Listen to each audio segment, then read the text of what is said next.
August 7, 1944, Normandy, France, 5:15 hours. The German sentry heard it before he saw anything. It was not the sharp metallic rattle of tank tracks, not the whine of an approaching aircraft. Not even the familiar rumble of an armored car engine. This sound was wrong, low, rhythmic, almost organic. A deep, uneven thunder rolling through the pre-dawn mist, echoing off the hedgerows of Normandy like a heartbeat that did not belong on any battlefield manual issued by the Wehrmacht. Jeffreiter Hans Müller tightened his grip on his rifle and leaned forward inside the sandbagged position overlooking the narrow country road. The fog was thick, crawling low over the ground, swallowing visibility beyond 50 meters. Normandy's bocage country had a way of turning every road into a trap, every hedgerow into a wall, every dawn into a moment of uncertainty. Müller had stood guard at this crossroads for 3 days. Nothing moved without his unit knowing it, and yet something was coming. The sound grew louder, potato, potato, potato, a strange cadence, uneven but powerful, echoing through the mist. Müller frowned. He had memorized the recognition guide, American trucks, British carriers, Sherman tanks, even the high-pitched buzz of enemy motorcycles. This was none of them. The fog parted, 2 shapes emerged from the gray, motorcycles. For a fraction of a second, Müller almost laughed. Motorcycles, at dawn, against a fortified position protected by an MG-42. Then he saw what was mounted beside the lead bike. The sidecar was not carrying a passenger. It was carrying death, mounted on a reinforced steel frame, pointed straight ahead like a finger accusing the dawn itself, was a Browning M2 heavy machine gun, a .50 caliber weapon designed to destroy aircraft, shred vehicles, and punch through armor plate. On a motorcycle, Müller's breath caught in his throat. This was impossible. Crew-served weapons did not belong on motorcycles. The recoil alone should have flipped the machine. The weight should have torn the frame apart, and yet it was there. The motorcycle did not slow. The gunner, crouched low in the sidecar, rotated the weapon slightly, just enough to align it with the German position.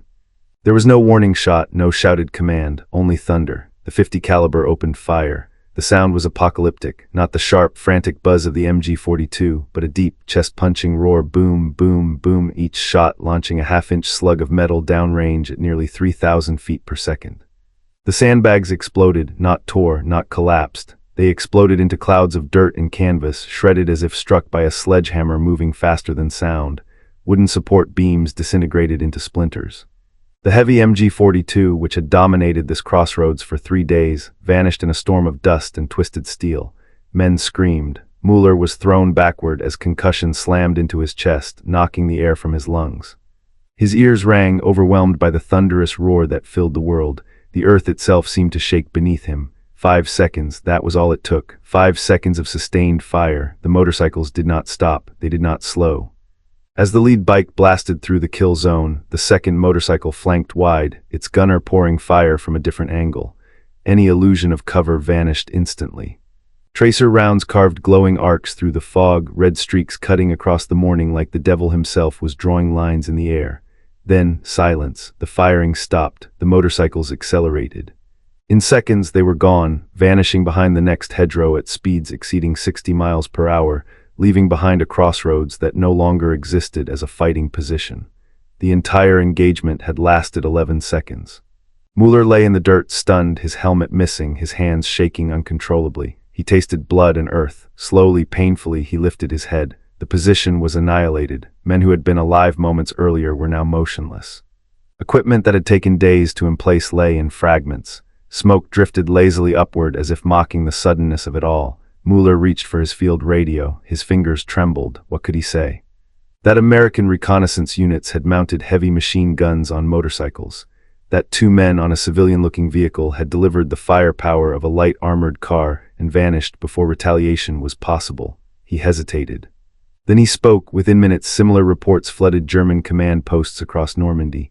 Strange motorcycles, heavy automatic fire, attacks at dawn, disappearing before response. Supply columns ambushed, patrols annihilated. Crossroads erased, always the same pattern, speed, firepower, silence, German officers argued. Some dismissed the reports as exaggeration, fog of war, confusion, panic, others knew better. Veteran soldiers recognized innovation when it cut them down before they could react. The Wehrmacht had encountered something entirely new. Not tanks, not infantry, not aircraft, a weapon that violated the rules of warfare itself. A platform so fast it could choose when to fight, so powerful it did not need numbers, so unpredictable it seemed to appear and vanish at will. The the soldiers began to give it a name, Teufelsmotorräder, devil motorcycles. Because when that sound echoed through the fog, when the deep thunder rolled down a quiet country road, it meant the devil had arrived. And he was riding a motorcycle. Before the war, motorcycles had a role, a small one. They carried messages, they escorted convoys, they scouted roads ahead of advancing columns. Every major army in Europe used them, German, British, Soviet, American, but all followed the same unwritten rule. Motorcycles did not fight, they observed, they reported, and when the shooting started, they got out. German doctrine treated motorcycles as disposable eyes and ears, lightly armed, fast, and fragile. At most, a rider might carry a submachine gun or a rifle slung across his back. Firepower was never the point. Survival was. Heavy weapons belonged to crews. Crews belonged in fixed positions or armored vehicles. Armor belonged on tanks. This was how modern warfare was supposed to work. So when German units in Sicily, Italy, and later Normandy began reporting motorcycles delivering heavy machine gun fire, it created confusion at every level of command. The reports didn't fit the model. A motorcycle could not carry a crew-served weapon. A motorcycle could not absorb the recoil. A motorcycle could not survive sustained combat, and yet the evidence kept piling up. The problem was not just the weapon, it was the combination. Speed and firepower had always existed, but never together in this form. Tanks had firepower, but they were slow, loud, and predictable. Infantry could carry machine guns, but once in place, they were static. Armored cars offered mobility, but they were limited by terrain and vulnerable to anti-tank weapons. Motorcycles were different. They could go where vehicles could not. They could choose when to engage. They could disengage before retaliation arrived. By mounting a .50 caliber machine gun on a motorcycle, the Americans had created something the Germans had never planned for, a mobile heavy weapons platform that operated independently of traditional formations. German reconnaissance doctrine relied on layered responses. Scouts detected the enemy, infantry fixed them in place, armor or artillery destroyed them, but devil bikes broke that sequence. They did not stay long enough to be fixed. They did not present a clear target. They hit, destroyed, and vanished before command structures could react. A German infantry platoon might hear the firing, but by the time orders were issued, the motorcycles were already gone. Artillery could not be brought to bear, tanks arrived too late, even aircraft struggled to locate targets that were already kilometers away. Speed erased reaction time. This was especially devastating in rear areas, supply convoys. Ammunition columns, fuel trucks, field headquarters, all were built on the assumption that danger came from the front. Devil bikes came from anywhere. They appeared at dawn when sentries were tired. They struck narrow roads where vehicles could not maneuver. They attacked positions thought secure because no armored threat existed. And worst of all, they created the illusion of strength. German units repeatedly reported engagements with what they believed were armored cars or light tanks. The sound of the .50 caliber machine gun, deep, thunderous, echoing, convinced soldiers they were under attack by a much larger force. In reality, it was often 3 men on a motorcycle. This illusion caused hesitation. Hesitation caused delay. Delay got men killed. German commanders attempted to adapt. They ordered Panzerfaust teams to watch roadways. They laid mines. They positioned anti-tank guns at intersections, but these countermeasures revealed the deeper problem. They were using anti-tank resources against motorcycles. Every Panzerfaust aimed at a bike was one not aimed at a Sherman. Every artillery barrage triggered by a motorcycle sighting wasted shells desperately needed elsewhere. The Americans had forced the Germans into a strategic dilemma: ignore the devil bikes and lose roads, supplies, and rear security. React to them and bleed resources meant to stop tanks. This was not an accident. It was the result of a fundamentally different way of thinking about warfare. Where German doctrine emphasized specialization, each unit with a narrow role, American doctrine increasingly emphasized flexibility. If a platform could move fast enough and carry enough firepower, it could perform multiple roles at once. Scout, ambush, suppress, withdraw. Motorcycles were no longer just messengers, they were hunters, and the Germans were unprepared prey. The most dangerous part was that this innovation did not come from desperation or improvisation on the battlefield. It came from planning, from engineers, testers, and commanders who were willing to break rules that everyone else assumed were unbreakable. To understand how the devil bikes came into existence, you had to go far from the hedgerows of Normandy. Back across the Atlantic, to a factory floor in Milwaukee, Wisconsin, where a civilian motorcycle company was about to become something far more dangerous. When the United States entered World War II in December 1941, the sound of war did not begin on a battlefield. It began on factory floors. Across the country, civilian industries were transformed almost overnight into engines of destruction. Automobiles became tanks, typewriters became artillery tables. Assembly lines that once produced consumer goods were repurposed to equip an army preparing to fight on two oceans. In Milwaukee, Wisconsin, one company faced a moment that would redefine its identity forever. Harley-Davidson had built its reputation on freedom, speed, and American craftsmanship. Before the war, its motorcycles were symbols of open roads and individuality, machines ridden by civilians, police officers, and the occasional daredevil. War demanded something else entirely. The U.S. Army needed a vehicle that could survive mud, dust, heat, cold, neglect, and abuse, all while remaining fast, reliable, and simple enough to be repaired in the field by men with minimal tools and training. They did not want elegance, they wanted endurance. Harley-Davidson answered with the WLA. The designation was purely military. W identified the engine series. L stood for high compression, meant Army. The WLA was not designed to impress, it was designed to work. At its heart was a 45 cubic inch V-twin engine producing roughly 23 horsepower, modest by civilian standards, but reliable and forgiving. The 3-speed transmission used a hand shift and foot clutch, a configuration already familiar to many American riders. The simplicity mattered more than speed. What made the WLA special was not raw performance. It was survivability. The frame was rugged and overbuilt. The engine tolerated poor fuel. The electrical system was minimal, reducing failure points. Every component was designed to be accessed, removed, and repaired quickly. Military specifications transformed the motorcycle further. Blackout lighting replaced civilian lamps, allowing riders to move at night without revealing their position. Skid plates protected the engine from rocks and debris. Heavy-duty tires resisted punctures. Weapon scabbards allowed riders to carry rifles or submachine guns. By early 1942, Harley-Davidson was producing motorcycles not for highways, but for war zones. Production numbers surged. Before the war, Harley-Davidson manufactured roughly 11,000 motorcycles per year. By 1943, military demand alone exceeded 18,000 annually. The factory ran 6 days a week. Shifts extended late into the night. Each WLA required nearly 1,000 individual parts. Every completed motorcycle underwent a 10-mile test ride and a full-throttle engine stress test. Rejection rates remained below 3%, a remarkable figure given wartime pressures and material shortages. But even as motorcycles rolled off the assembly line by the thousands, a new idea was quietly forming.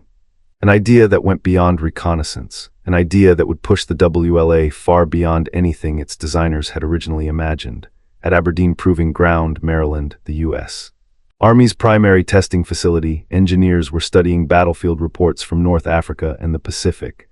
They noticed a recurring pattern. Reconnaissance units were often the first to make contact with the enemy and the first to take casualties. They were fast but lightly armed. They could find the enemy but not fight him. They depended on heavier units that might be miles behind. What if that changed? What if reconnaissance units didn't just report enemy positions but destroyed them? The proposal was radical. Mount a heavy machine gun on a motorcycle sidecar. Not a light weapon, not a compromise. A Browning M2, 50 caliber machine gun, a weapon normally reserved for armored vehicles, fixed emplacements, and aircraft mounts. The idea bordered on insanity. The M2 weighed 84 pounds without its mount. Its recoil forces were immense. Improperly braced vehicles could flip or tear themselves apart under sustained fire. Even armored vehicles struggled to absorb its punishment. Putting it on a motorcycle violated every rule of engineering and common sense, but war had a way of rewarding the unreasonable. Military engineers working alongside Harley-Davidson technicians began experimenting. Sidecar frames were stripped down and rebuilt with reinforced steel. Mounting points were redesigned to distribute recoil. Ammunition storage was integrated carefully to maintain balance. Early tests were failures. Motorcycles bucked violently under fire. Sidecars lifted. Steering became unpredictable. At higher speeds, the combination bordered on uncontrollable. More than one test vehicle ended up damaged. But instead of abandoning the idea, engineers kept refining it. The breakthrough came not from a drawing board, but from experience. Lieutenant Robert Henderson, a former motorcycle racer turned Army officer, recognized the core problem. The recoil was being absorbed at a single point. It needed to be spread across the entire structure. Frames were reinforced, suspension geometry was modified, load distribution was recalculated. The motorcycle and sidecar were no longer treated as separate components, but as a single weapon system. By late summer 1942, the impossible began to look practical. Test firing stabilized, control improved. The motorcycle no longer fought its own weapon. In November 1942, the Army approved limited production. 200 units, field trials only, no guarantees. What happened next would exceed every expectation. As reports returned from combat zones, a pattern emerged. Where these motorcycles appeared, enemy resistance collapsed, engagements were short, casualties were lopsided, survivability was far higher than anticipated, orders multiplied. By 1943, Harley-Davidson was producing 90 WLAs per day. Approximately 15% were fitted with heavy weapon sidecars, nearly 80 Devil bikes every week. The civilian motorcycle company had become part of America's arsenal, and the machine rolling out of Milwaukee was no longer just a motorcycle. It was a predator, built not to race down highways, but to hunt men on the battlefield. The Browning M2 was never meant to be subtle. It was a weapon born from excess, designed to dominate battlefields through raw power rather than finesse. At 84 pounds without its mount, firing ammunition nearly half an inch in diameter, it represented everything a motorcycle was not supposed to be. Weight, recoil, violence. On paper, the idea was absurd. A motorcycle frame was engineered to absorb bumps and vibration, not the concussive force of a heavy machine gun firing hundreds of rounds per minute. The sidecar, originally intended for cargo or a second passenger, was never designed to carry over 200 pounds of weaponry, ammunition, and reinforced steel. The first problem was mass. Once the gun, mount, ammunition belts, reinforced frame, and armor plating were added, the sidecar alone carried more than 250 pounds of additional weight. This created severe asymmetry. The motorcycle wanted to pull right under acceleration and left under braking. Steering became unpredictable. At speed, the entire platform felt like it was fighting itself. The second problem was recoil. Each 50 caliber round generated massive rearward force. Fired in rapid succession, that force threatened to twist mounts loose, shatter welds, or flip the sidecar entirely. Early tests proved the danger. Motorcycles lurched violently. Front wheels lifted, sidecars skipped across the pavement. One sustained burst was enough to destabilize the entire platform. Engineers quickly realized that no single mounting solution would work. The recoil could not be absorbed. It had to be distributed. The sidecar frame was redesigned from the ground up. Thin tubing was replaced with thick, reinforced steel members. Mounting points were tied directly into the motorcycle's main frame, allowing recoil forces to flow through the entire structure rather than concentrating at one joint. Suspension systems were modified asymmetrically. Heavier springs were installed on the right side to counterbalance the weapon's weight. Shock absorbers were stiffened. Steering geometry was adjusted to compensate for torque effects under acceleration and braking. Even the transmission gearing was modified.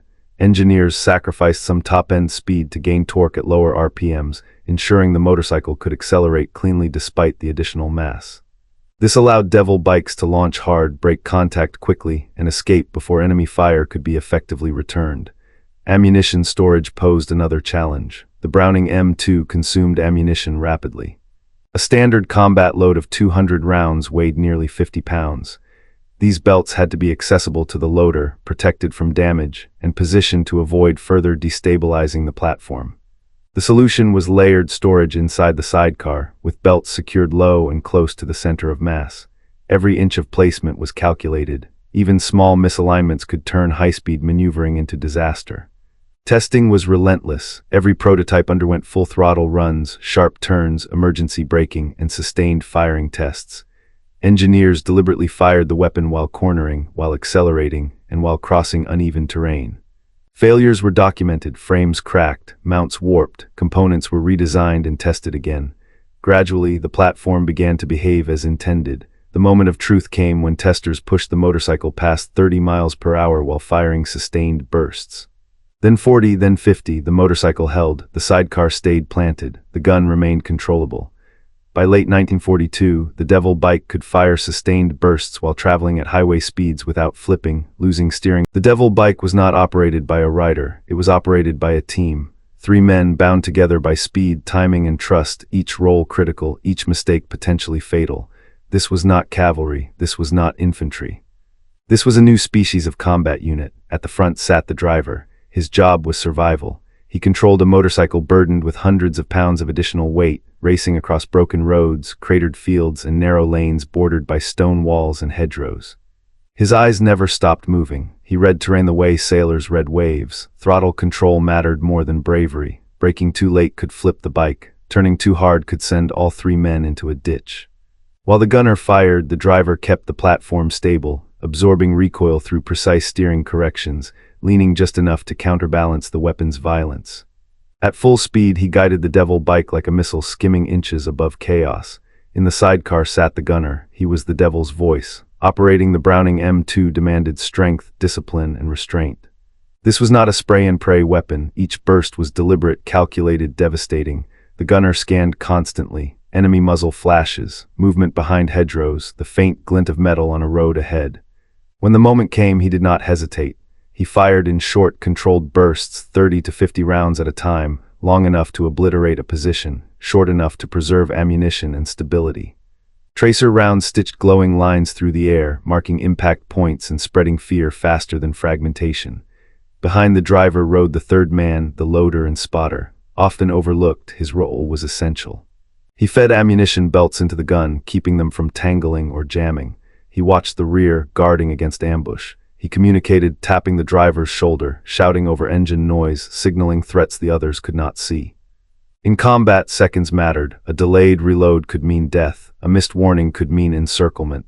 The Devil Bike team trained to operate as a single organism. They rehearsed engagements until reactions became instinct. Approach at speed, brake hard, gun opens fire, flank immediately, withdraw without hesitation. Unlike traditional reconnaissance units, Devil Bikes did not linger. They struck violently, then vanished. German units repeatedly misjudged these attacks. The sound of the .50 caliber suggested multiple heavy weapons. Tracers from moving platforms created the illusion of encirclement. Dust, debris, and shattered cover amplified confusion. Infantry commanders often believed they were under attack by armored cars or light tanks. They were wrong. It was usually one or two motorcycles. This misunderstanding bought the Americans time. By the time German forces attempted to organize a response, deploying mortars, calling for armor, adjusting artillery, the Devil Bikes were already kilometers away, choosing their next target. The true brilliance of the system lay not in firepower alone. It lay in control of tempo. Devil Bikes dictated when combat happened and when it ended. They denied the enemy the ability to react on his own terms. In warfare, that advantage was priceless. German reconnaissance units, by contrast, were bound by structure. Motorcycle troops scouted, infantry engaged, armor finished the fight. This separation created delay. American Devil Bikes collapsed those roles into one: scout, strike, suppress, disappear, all before the enemy could think clearly. The psychological impact was immediate. German soldiers described the experience as disorienting and terrifying. They could not predict where the motorcycles would appear, they could not track them after contact, and they could not pursue without exposing themselves to ambush. Even seasoned veterans began to dread certain sounds: the deep, booming rhythm of the .50 caliber, the uneven roar of American V-twin engines, the sudden silence that followed destruction. When Devil Bikes operated at night, the effect intensified. Tracer rounds became weapons of terror. Red streaks appeared from darkness, slicing across roads and fields before vanishing again. Soldiers fired blindly. Orders were shouted into confusion. Morale eroded. It was not just about casualties. It was about helplessness. A force that could not be caught, could not be predicted, and could not be ignored. By mid-1943, American commanders understood what they had created. The Devil Bike was not a novelty. It was a doctrine. And the battlefield was about to provide proof. The first real test would come not in Normandy, but under the scorching sun of the Mediterranean. Every weapon looks good on a test range. Every new doctrine sounds convincing on paper.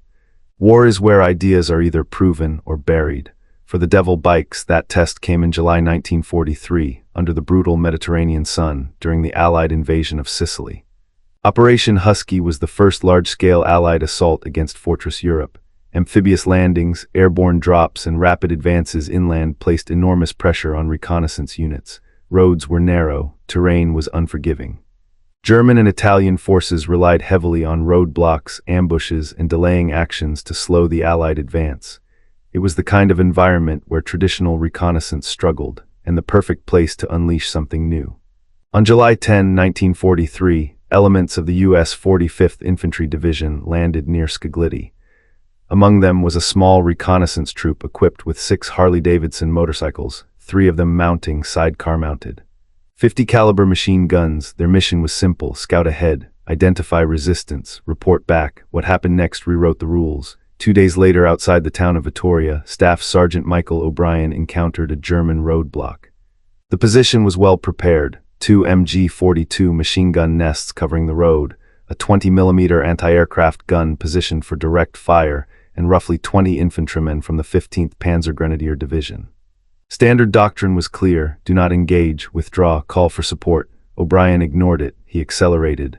Approaching at nearly 60 miles per hour, his Devil bike team closed the distance before the Germans fully realized what they were facing. At 200 yards, the gunner opened fire. The first burst lasted less than 4 seconds, 80 rounds. The left machine gun position disappeared in a storm of earth, wood, and blood. Before the Germans could adjust, O'Brien executed a hard turn, swinging the motorcycle across the road as the second Devil bike flanked from the opposite side. Another burst, 50 rounds. The 20mm gun was smashed, its crew killed or scattered. German infantry abandoned the position almost immediately. The entire engagement lasted 45 seconds. American casualties, none. German casualties later confirmed: 14 killed, 7 wounded and captured. Both machine gun nests destroyed, anti-aircraft gun destroyed, roadblock eliminated. 3 men on a motorcycle had done what normally required infantry, armor, and artillery. Word spread fast. By the end of the Sicily campaign, motorcycle mounted, 50 caliber teams had conducted 47 confirmed combat engagements. They destroyed 63 enemy vehicles. They inflicted more than 200 casualties. Not a single Devil bike was lost to direct enemy fire. German intelligence officers began to notice a disturbing pattern. Supply convoys were being ambushed by forces too fast to pursue. Patrols vanished after brief, violent contact. Units reported being attacked by what they believed were armored cars, only for reconnaissance aircraft to find no vehicles in the area. On August 4, 1943, a report from the Hermann Göring Panzer Division used a new term for the first time: Teufelsmotorräder, Devil motorcycles. The name stuck. When the fighting shifted to mainland Italy, German commanders believed the terrain would neutralize the threat. Mountain roads, narrow passes, steep gradients, surely motorcycles would be limited. They were wrong. In Italy, Devil bikes became even more dangerous. Mountain roads created natural choke points. A single destroyed vehicle could halt an entire convoy. The 50 caliber's ability to penetrate light armor meant German half-tracks and armored cars were suddenly vulnerable in places where they could not maneuver or retreat. Lieutenant Colonel Friedrich Weber of the 26th Panzer Division recorded his experience in a letter later captured by American forces. Our supply column, 12 trucks and 3 half-tracks, was ambushed in a narrow defile by what appeared to be American motorcycles. The sound was terrifying: heavy machine gun fire that seemed to come from everywhere at once. We lost 4 trucks, 1 half-track, and 17 men in less than 2 minutes. The Americans disappeared before pursuit could be organized. What Weber described was not massed firepower, it was acoustic deception. The deep booming of the 50 caliber echoed through valleys and stone walls, magnifying its presence. Tracer rounds ricocheted off rock faces, creating the illusion of encirclement. German units often overestimated the size of the attacking force by a factor of 5 or more. Fear filled the gaps. German attempts to counter the Devil bikes grew increasingly desperate. Panzerfaust teams were ordered to guard roads. Mines were laid at intersections. Artillery was pre-registered on likely approach routes. Yet these countermeasures revealed the true cost. Resources meant to stop tanks were being wasted on motorcycles. Every Panzerfaust aimed at a Devil bike was one not aimed at a Sherman. Every artillery barrage triggered by a fleeting motorcycle sighting burned ammunition desperately needed elsewhere. By late 1943, German rear areas were no longer safe. The Devil bikes had turned reconnaissance into offense. They were no longer finding the enemy, they were hunting him. And as Allied planners prepared for the invasion of France, one lesson was clear. If 3 men on a motorcycle could do this in Sicily and Italy, what would happen when hundreds of them hit the beaches of Normandy? June 6, 1944, D-Day. As Allied troops stormed the beaches of Normandy, another force prepared to move faster than anyone else on the battlefield. Motorcycle reconnaissance units. 64 Devil bike teams were assigned to the initial assault waves. Their mission was brutally simple and impossibly dangerous: race ahead of the main force, secure crossroads, identify German positions, hold nothing, survive everything. Normandy was supposed to be the devil bike's worst nightmare.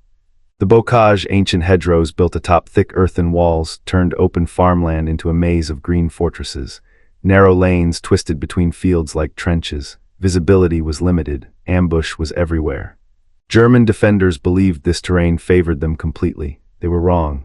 The very features that trapped tanks became weapons in the hands of the devil bikes. Their small size allowed them to slip through lanes too narrow for armored vehicles.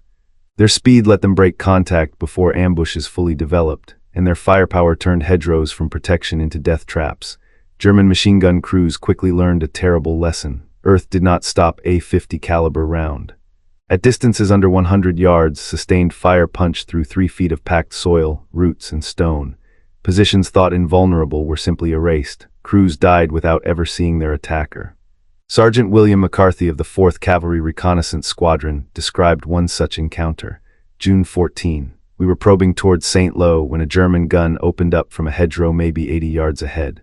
My gunner put a 60-round burst straight into that wall. The .50 just ate through it. We saw pieces of the gun and the crew fly up behind the hedge. No artillery request, no infantry assault, no delay. The devil bikes delivered instant, overwhelming firepower. Infantry units pinned down by German positions no longer waited hours for tanks or artillery. They called for the motorcycles. Devil bikes could arrive in minutes, destroy the threat in seconds, and vanish before counterfire arrived. To German soldiers, it felt unreal. One moment, silence. The next, thunder ripping through the earth itself. German commanders attempted to respond. Roads were mined. Panzerfaust teams hid behind bends. Artillery batteries pre-registered intersections. But the devil bikes adapted faster. They moved in larger groups, 4 to 6 motorcycles instead of pairs. They varied routes constantly. They attacked at dawn and dusk when visibility and reaction times were worst. At night, they became something else entirely.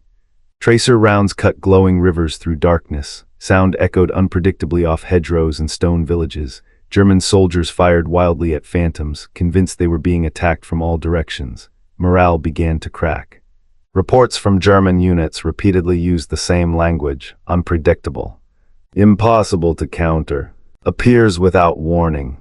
Rear areas were no longer safe. Supply trucks burned on narrow lanes. Command posts were overrun and abandoned. Patrols refused to move without heavy escort. German High Command issued directives warning units to treat motorcycle sightings as serious threats, authorizing the use of anti-tank weapons and artillery against them. This was desperation. They were using weapons designed to stop tanks against motorcycles, yet even this failed to stop the advance. As Allied forces pushed inland towards St. Lo and Caen, devil bikes ranged ahead like scouts from another era, fast, aggressive, and lethal. They identified weak points hours before armored columns arrived. They forced German withdrawals by making positions untenable. In some cases, they did not even fire. The sound alone was enough. German units learned to recognize the deep, booming rhythm of the .50 caliber instantly. When it echoed through the hedgerows, soldiers ducked, froze, or withdrew, expecting destruction. The devil bikes had become psychological weapons. They did not just kill, they disrupted, they disoriented, they broke cohesion. By late June 1944, German intelligence assessments concluded that American motorcycle reconnaissance units were exerting an influence far beyond their numbers.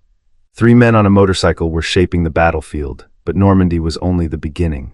The greatest test still lay ahead, one where speed would be stripped away, where movement would be nearly impossible, and where the devil bikes would be forced to fight in a way they were never designed for. Winter was coming, and with it the Battle of the Bulge, December 1944. Winter crushed Europe under snow, ice, and exhaustion. For the devil bikes, this was supposed to be the end. Their greatest strength, speed, was being stripped away mile by mile. Roads froze solid, engines struggled in sub-zero temperatures. Snow turned fields into traps, visibility dropped, fuel froze, lubricants thickened. And then the Germans attacked. The Ardennes offensive, later known as the Battle of the Bulge, was Hitler's last gamble. German forces struck through dense forests, aiming to split Allied lines and capture critical supply hubs. Chaos followed. Entire American divisions were cut off. Roads were clogged with retreating units. Communications broke down. Front lines ceased to exist. This was not a battlefield designed for motorcycles. Yet once again, the devil bikes refused to disappear. When the 106th Infantry Division was surrounded, motorcycle teams from the 7th Armored Division attempted something almost suicidal: racing through German lines to re-establish contact. They did not extract the trapped troops, but they did something just as important. They delivered information. Under fire, slipping through gaps too small for vehicles, Devil bike teams carried coordinates, strength estimates, and terrain data back to artillery units. Those reports allowed American guns to adjust fire and supply aircraft to find their targets. Men survived because motorcycles made it through. At Bostonia, the situation was worse. The 101st Airborne Division was encircled. Snow fell continuously, supplies were low, ammunition was rationed. The Germans demanded surrender. Inside the perimeter, 4 Devil bike teams found themselves trapped. There would be no racing, no flanking, no escape. The motorcycles were useless as vehicles, so the crews did something unthinkable. They dismounted the guns, sidecar mounted. 50 caliber machine guns were dragged into defensive positions around the town. Sandbags replaced speed. Snow replaced roads. The Devil bikes became static heavy weapons, the role they were never designed for, but one they would dominate. On December 25 and 26, German infantry attacked in waves. Volksgrenadiers advanced across open ground, supported by armor. The Americans could not stop the tanks, but the tanks were not the real threat. The infantry was. From their positions, the motorcycle crews opened fire. At 800 yards, at 900 yards, the 50 caliber reached out across snow-covered fields, tearing through advancing formations. Bursts cut down entire squads. German soldiers fell as if struck by an invisible wall. Staff Sergeant Donald Anderson, one of the trapped motorcycle team leaders, later described the fighting. They came at us in waves. We couldn't stop the tanks, but we sure as hell could stop the infantry. One burst hit a squad crossing open ground. All 8 men went down like someone cut the strings on puppets. Wars are often remembered through images. Tanks rolling forward, cities burning, armies clashing. But commanders remember numbers. And the numbers surrounding the Devil bikes unsettled the German high command more than any rumor ever could. By early 1945, Allied intelligence units compiled after-action reports from motorcycle reconnaissance teams across multiple theaters. What emerged was not a series of isolated successes, it was a pattern. Approximately 4,800 documented combat engagements involved motorcycle-mounted heavy weapons teams. Over 1,200 enemy vehicles destroyed, trucks, half-tracks, armored cars, and even light tanks caught from vulnerable angles. Estimated 8,000 German casualties killed or wounded. American losses told a different story. Approximately 317 motorcycles destroyed or damaged beyond repair due to enemy action. Personnel casualties totaled 793 wounded and 89 killed. For a force that operated ahead of main lines, often isolated and unsupported, the exchange ratio was extraordinary. Roughly 10-1 in favor of the Americans. These were not tank battalions, they were not infantry regiments, they were reconnaissance teams. German commanders struggled to explain this disparity. Captured documents reveal growing frustration. Units were instructed to treat motorcycle sightings as priority threats. Anti-tank weapons were authorized. Artillery batteries were told to respond immediately to reports of motorcycle activity. On March 7, 1945, Wehrmacht High Command issued a directive explicitly addressing American motorcycle reconnaissance units equipped with heavy automatic weapons. The language was unusually direct. American motorcycle units equipped with heavy automatic weapons pose a significant threat to rear area security and supply operations. All units must maintain vigilance against high-speed mounted attacks. Recommended countermeasures include extensive mining of road networks, prepositioning of anti-tank weapons at key intersections, and immediate artillery response to sightings. This was a remarkable admission. They were diverting anti-tank weapons, scarce, critical resources, to counter motorcycles. It revealed the depth of the problem. German motorcycle units existed, but they were lightly armed. They scouted and withdrew. They did not engage. The Americans had done something the Germans had never considered. They had weaponized mobility. German intelligence officers provided grim assessments during post-war interrogations. Major Klaus Dietrich, intelligence officer for the 5th Panzer Army, described the threat plainly. A single American motorcycle team could deliver more firepower than a German infantry squad, while moving 3 times faster. Our doctrine had no answer for that. Oberst Heinrich Strauss, former commander of the 352nd Infantry Division, echoed the sentiment. The American motorcycle units were more feared by my men than their tanks. A tank announces itself, a motorcycle does not. They appeared from nowhere, destroyed positions, and vanished before response was possible. Fear was not irrational, it was earned. German rear areas, once considered relatively safe, became zones of constant anxiety. Convoys demanded escorts. Units hesitated to move at dawn or dusk. Patrols delayed movement until daylight, giving up initiative. All because of the possibility that devil bikes might be nearby. The effect extended beyond Europe. Under Lend-Lease, approximately 7,000 Harley-Davidson motorcycles were delivered to the Soviet Union. Photographic evidence confirms Soviet experimentation with sidecar-mounted heavy weapons, including 50-caliber machine guns, anti-tank rifles, and mortars. The British, initially skeptical, also adopted American motorcycle weapon concepts. Units of the 8th Army in Italy reported that Harley-Davidson motorcycles outperformed British-manufactured equivalents in reliability and load-bearing capacity. The devil bikes had proven something fundamental. Warfare was changing. Speed no longer belonged exclusively to aircraft. Firepower no longer required armor. Reconnaissance no longer meant avoidance. The motorcycle, a platform long dismissed as auxiliary, had demonstrated strategic impact out of all proportion to its size. By early March 1945, Allied forces stood on the threshold of Germany itself. One last test remained, the crossing of the Rhine, and once again the devil bikes would be among the first to cross. March 7, 1945. The war in Europe was entering its final act. German forces were retreating on all fronts, blowing bridges behind them, turning rivers into last defensive lines. The Rhine, wide, cold, and unforgiving, was meant to be the final barrier before Germany itself, but war rarely follows plans. At the town of Remagen, American forces made a discovery that shocked both sides. The Ludendorff Bridge was still standing. German demolition charges had failed. For the first time since Napoleon, an intact bridge across the Rhine lay within Allied reach. There was no time to hesitate. The crossing had to be secured immediately, before German engineers could finish what they had started. Among the first American forces ordered forward were reconnaissance units, and among them, motorcycles. Staff Sergeant Raymond Morrison led a small devil bike team, 3 motorcycles, 2 equipped with sidecar-mounted, 50-caliber machine guns. At 12:37 hours, they crossed the bridge under intermittent fire, engines roaring over steel girders that shook with every step. On the eastern bank, German troops were disorganized, stunned by the failure of their demolition plan. Infantry scrambled to establish firing positions. Officers shouted orders that came too late. Morrison's team did not wait. They accelerated off the bridge and opened fire. Sustained bursts from both 50-caliber guns swept the far bank, cutting down German infantry before they could organize. Positions that might have contested the crossing were erased in seconds. The after-action report was brief. Crossed bridge, engaged enemy infantry attempting to establish firing positions.